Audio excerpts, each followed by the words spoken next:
नमस्कार साथियों, स्वागत है आप सभी का एडू पर एग्जाम पर। और मैं हूं विनय प्रदेशी, आप सबके साथ समास पहचानने की ट्रिक पर चर्चा करने के लिए। जानिए, कोई भी परीक्षा देने चाहते हैं तो आपको एक शब्द दे देता है और उसमें पूछता है कि पहचानिए इसमें कौन सा समास है। तो जब भी इस तरह का प्रश्न आए तो मैं ज़्यादा समास या समास विग्रह पर चर्चा नहीं करूंगा, मैं उस मास्टर कंसेप्ट पर, मास्टर ट्रिक पर चर्चा करूंगा कि जिसको देखते ही आप विद इन सेकेंड में, नैनो सेकेंड में समास को पहचान लेंगे और ज्यादा आपको भ्रम में पड़ने की जरूरत नहीं होगी। बहुत स्टूडेंट बोले सर समस्याएं हो रही है, तो हम बोले रहिए, समय मिलता है तो हम निकाल देते हैं इस पर वीडियो। मैं ज्यादा इधर उधर की बातें नहीं करूंगा और चलिए देखते हैं कि समास को हम कैसे पहचानते हैं। देखिए, समास पहचानने की ट्रिक में अव्ययी भाव समास पहचाने कैसे भी समास है। जिन शब्दों के प्रारंभ में उपसर्ग जुड़े हों, जिन शब्दों के प्रारंभ में उपसर्ग जुड़े हों, जैसे यथा, प्र, प्रति, नीर, आ, अन, भर इत्यादि उपसर्ग जुड़े हों, तो समझ लीजिए कि उसमें अव्ययी भाव समास है। यानी जिन शब्दों के प्रारंभ में उपसर्ग जुड़े हों, उपसर्ग यानी यथा, प्र, प्रति, नीर, आ, अन, भर इत्यादि हों, तो समझिए वहाँ पर अव्ययी भाव समास है। जैसे निराकार में देखिए निर उपसर्ग जुड़ा है, यथाशक्ति में यथा उपसर्ग जुड़ा है, प्रतिदिन में प्रति उपसर्ग जुड़ा है, भर पेट में भर उपसर्ग जुड़ा है, प्रहार में प्र उपसर्ग जुड़ा है, आचरण में आ उपसर्ग जुड़ा है, आहार में आ उपसर्ग जुड़ा है। यानी जिन शब्दों के प्रारंभ में उपसर्ग जुड़े हों तो समझ लीजिए यथा, प्र, प्रति, नीर, आ, अन, भर इत्यादि उपसर्ग जुड़े हों तो उसमें अव्ययी भाव समास होता है। दिक्कत। अब चलिए दूसरा, तत्पुरुष समास। समास का विग्रह करने पर बीच में का, को, की, के लिए, में, पर, से इत्यादि निकलें। यदि समास का विग्रह करने पर बीच में का, को, की, के लिए, में, पर, से इत्यादि निकलें तो समझिए वहाँ तत्पुरुष समास होता है। तो जरा हम ध्यान देंगे, आप कारक पढ़े होंगे और कारक जो है क्रिया के साथ प्रत्यक्ष संबंध बताता है। तो यहाँ पर हम कारक के बारे में जानिए। जब भी हम शब्दों का विग्रह करने पर कारक निकलते हैं तो समझिए उसमें तत्पुरुष समास होता है। जैसे जानते हैं कर्ता कारक में ने होता है, कर्म कारक में में होता है, करण कारक में से या द्वारा होता है, समाधान कारक में को के लिए होता है, को के लिए, और अपदान कारक में होता है में या से होता है, से या द्वारा होता है, संबंध कारक में क्या के की होता है, रा रे री होता है, और अपदान कारक में पै पर होता है। तो जब भी जानिए कि शब्दों के विग्रह करने पर यदि उसमें से कारक निकले तो समझिए वहाँ तत्पुरुष समास है। जैसे हम देखते हैं रंग मंच, तो रंगमंच का विग्रह करते हैं तो रंग के लिए मंच मिला, ये के लिए निकल रहा है, कारक संप्रदाय निकल रहा है। वनवास, वन में वास, नेत्रहीन, नेत्र से हीन, नेत्रहीन का होगा नेत्र से हीन, यानी यहाँ देखिए कारक निकल रहा है से, यहाँ निकल रहा है में, यहाँ निकल रहा है के लिए। यदि शब्दों का विग्रह करें उनमें कारक निकले तो समझ लीजिए कि उनमें तत्पुरुष समास है। कोई दिक्कत। अब चलते हैं कर्मधारय समास। ये थोड़ा सा जटिल है लेकिन हम इसको अपनी तरह से ऐसे बताएंगे कि आपको कोई दिक्कत नहीं होगी। इस समास में देखिए, कर्मधारय समास में पहले शब्द के द्वारा दूसरे शब्द की विशेषता बताई जाती है, इतना ध्यान देंगे। कर्मधारय समास वह समास होता है जिसमें पहले शब्द के द्वारा दूसरे शब्द की विशेषता बताई जाती है। और इसको बनाने का सबसे बड़ा ट्रिक है कि दूसरे पद को लेकर कैसे या कैसा लगाकर प्रश्न करेंगे। दूसरे शब्द को लेकर, दूसरे पद को लेकर कैसे या कैसा लगाकर प्रश्न करेंगे। यदि उत्तर मिल जाए तो कर्मधारय समास होगा। हमने बताया है कि इसको पहचानने का सबसे बड़ा नियम है कि दूसरे पद को लेकर हम कैसे या कैसा लगाकर प्रश्न करेंगे और यदि उत्तर मिल जाए तो समझिए वहाँ कर्मधारय समास। जैसे यहाँ दिया है मृग नयन, मृग में इसमें दूसरा पद है नयन, तो प्रश्न उठता है, हम प्रश्न लगाएंगे नयन के साथ कि नयन कैसा है, तो उत्तर मिलेगा मृग नयन, यानी मृग के समान है। यानी देखिए दूसरा पद नयन है, अब कैसे लगाकर देखेंगे कि नयन कैसे हैं, यानी मृग के समान, उत्तर मिल जा रहा है, यानी मृग के समान है, यानी दूसरे पद की विशेषता पहला शब्द बता रहा है, तो वहाँ पर कर्मधारय समास होता है। इसी तरह से नीलांबर, तो दूसरा पद है अंबर, तो हम इसके साथ प्रश्न लगाएंगे अंबर के साथ कैसा है, अंबर कैसा है, तो उत्तर मिलेगा पहला शब्द विशेषता बता रहा है नीला है, अंबर कैसा है तो नीला है, अतः इसमें क्या होगा कर्मधारय समास होगा। यदि हम दूसरा पद लेकर उसके साथ कैसा लगाएं और कैसा लगाने पर पहला शब्द उसका उत्तर हो जाए तो समझ लीजिए कि वहां कर्मधारय समास होता है। कोई दिक्कत। अब तो क्लियर हो गया होगा आपको।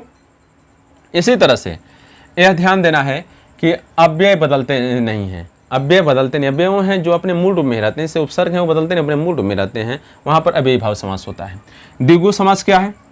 यदि शब्दों के बीच में योजक का चिन्ह, जिसे आप डैश चिन्ह बोलते हैं, यदि शब्दों के बीच में योजक का चिन्ह डैश चिन्ह लगा हो तथा विग्रह करने पर और आए, यदि शब्दों, यदि दो पदों के बीच यदि दो शब्दों के बीच, दो पदों के बीच योजक का चिन्ह लगा हो और विग्रह करने पर और आए, योजक का मतलब डैश का चिन्ह लगा हो और विग्रह करने पर और आए, तो वहां पर हमेशा जानिए द्विगु समास होता है। जैसे वहां पर द्वंद्व समास होता है, वहां पर होता है द्वंद्व समास, वहां पर द्वंद्व समास होता है, वहां पर होता है द्वंद्व समास। यदि शब्दों के बीच में योजक का चिन्ह लगा हो तथा विग्रह करने पर और आए तो वहां पर समझिए द्वंद्व समास होता है। जैसे लेन देन, मिले योजक का चिन्ह लगा है और विग्रह करते हैं तो लेन और देन।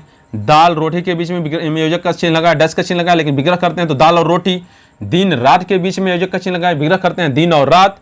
सुख दुख के बीच लगा है तो सुख और दुख। माँ और बाप, पति पत्नी। यानी जब दो शब्दों के बीच योजक का चिन्ह लगा हो और उनका विग्रह करने पर बीच में और शब्द आए तो समझिए वहां द्वंद्व समास होता है। इसमें दोनों पद प्रधान होते हैं, इसमें क्या होते हैं, दोनों पद प्रधान होते हैं।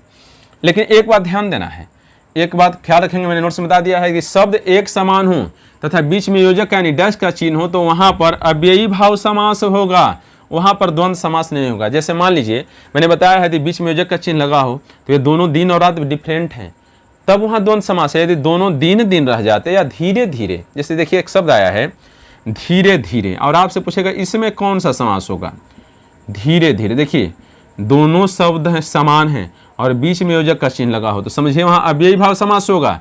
लेकिन दोनों शब्द समान न हो और बीच में योजक का चिन्ह लगा हो तो वहां द्वंद्व समास होगा। अपवाद है, ध्यान रखेंगे। यदि दो शब्द दोनों पद समान है और बीच में योजक का चिन्ह लगा हो तो वहां अव्ययी भाव समास होगा। यदि दोनों पद डिफरेंट हो और बीच में योजक का चिन्ह लगा हो तो वहां द्वंद्व समास होगा। अब तो आपको क्लियर हो गया होगा। अब इसी प्रकार द्विगु समास, इस समास में पहला पद संख्या होती है, अर्थात इससे समूह का बोध होता है।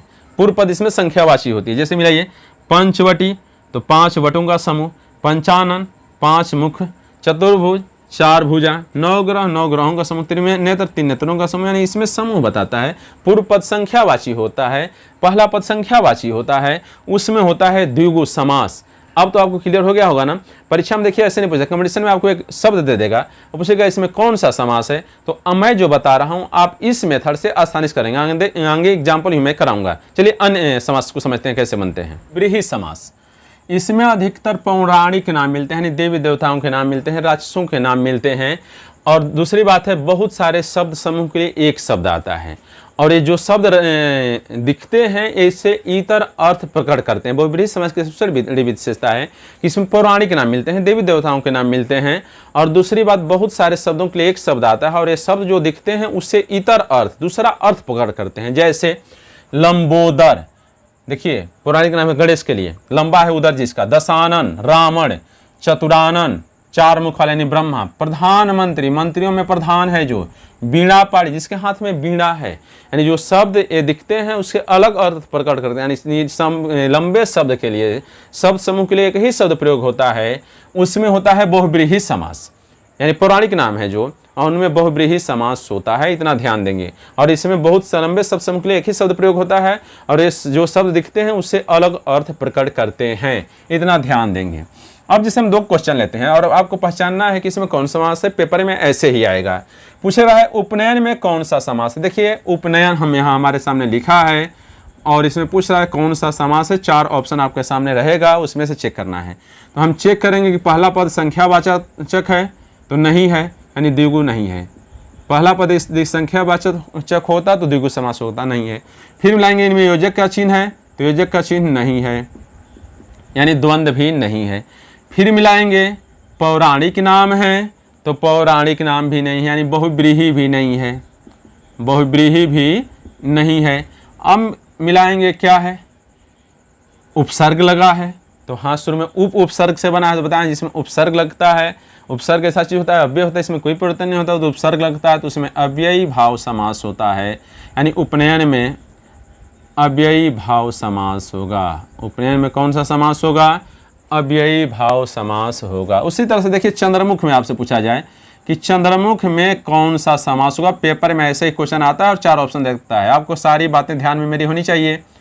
हम देखेंगे कि पूर्व पद संख्यावाचक है, पूर्व पद संख्यावाचक नहीं है तो स्पष्ट है इसमें द्विगु नहीं है। फिर मिलाएंगे यह जो पौराणिक नाम है, पौराणिक नाम भी नहीं है, यानी बहुव्रीहि भी नहीं है।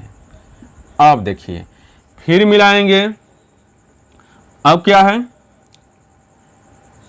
इसमें शुरू में उपसर्ग लगा है तो उपसर्ग भी नहीं लगा है, यानी अव्ययी भाव भी नहीं है।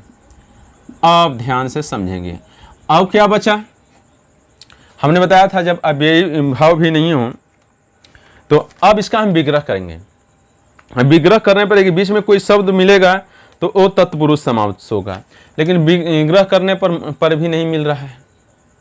विग्रह करने क्या कि मैं पै पर के लिए इत्यादि मिले तो वहाँ पर क्या होगा, तत्पुरुष समास होगा।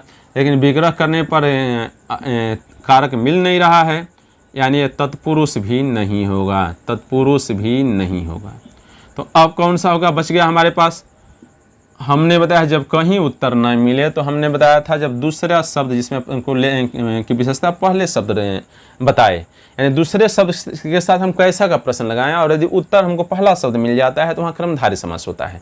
तो हम पूछेंगे मुख कैसा है, मुख के साथ कैसे लगाएंगे, मुख कैसा है तो उत्तर मिलेगा चंद्र के समान है, यानी दूसरे पद की विशेषता पहले पद के द्वारा बताई जाए तो वहाँ पर क्रमधारय समास होता है। तो मिला कि हम प्रश्न उठाएंगे मुख कैसा है तो विशेषता मिल रहा है मुख चंद्र के समान है। मैंने बताया था जब भी क्रमधारय समास हो तो दूसरे पद के साथ आप कैसा शब्द लगाएं, कैसा शब्द लगाने पर यदि उत्तर पहला पद आ जाए तो समझिए वहाँ क्रमधारय समास होता है। तो हम प्रश्न हम उठाएंगे दूसरा पद मुख कैसा है तो उत्तर मिल रहा है मुख चंद्र के समान है, चंद्रमा के समान है, यानी यहाँ पर उत्तर हो जाएगा एक क्रमधारय समास होगा। ये कौन सा समास होगा, क्रमधारय समास होगा। यानी यदि अब मेरी बातें आपको क्लियर हो गई हों तो आपको जो मैं रूल बताया हूँ 1 2 बार 3 बार आप देख लेंगे, इस पर ज़्यादा से ज़्यादा प्रैक्टिस कर लेंगे तो मैं समझता हूँ समास अब आसानी से आप पहचान लेंगे, आपको ज़्यादा सोचने की ज़रूरत नहीं पड़ेगी। यदि आपको वीडियो पसंद आया हो तो आप इसको लाइक और शेयर कर दीजिए। यदि चैनल पर नए हैं तो इसको सब्सक्राइब कर दीजिए। तो मिलते हैं फिर दूसरे दिन। Good night.